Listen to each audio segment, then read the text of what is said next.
Hi! Good morning. இன்னைக்கு கேரளாலருந்து தமிழ்நாட்டுக்கு ஊருக்கு வீட்டுக்கு கிளம்ப போகிறோம். காலையில் எந்திரிச்சதும் டீ வச்சுக்கிட்டு இருந்தேன்.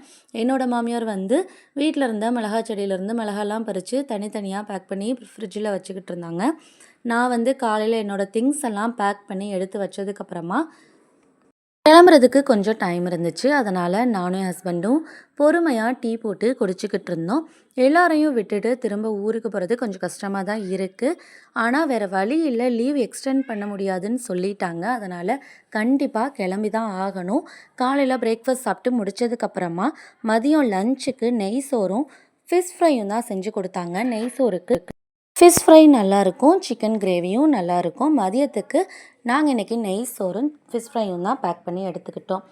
காலையில் ட்ரெயின் ஒரு 11 மணிக்கு வந்துடும். 11 மணிக்கு முன்னாடி வந்துடும். நாங்கள் ஒரு 10:30 மணிக்கெலாம் ஜங்ஷனுக்கு வந்துட்டோம். தம்பி என்கிட்ட பிஸ்கெட் ஸ்வீட்லாம் கேட்டு அடம்பிடிச்சான். நான் கண்டிப்பாக வாங்கி தரமாட்டேன். அதனால் அவங்க தாத்தா கிட்டே போய் எப்படியோ ஐஸ் வச்சு பிஸ்கெட்டை வாங்கிட்டு வந்துட்டான். ட்ரெயின் கரெக்ட் டைமுக்கு வந்துருச்சு. நாங்கள் ட்ரெயினை பிடிச்சிட்டோம். ட்ரெயினில் ஏறி எங்களோட சீட்டில் உட்காந்ததும் நிறைய மெமரிஸோட திரும்ப ஊருக்கு கிளம்பிட்டோம்.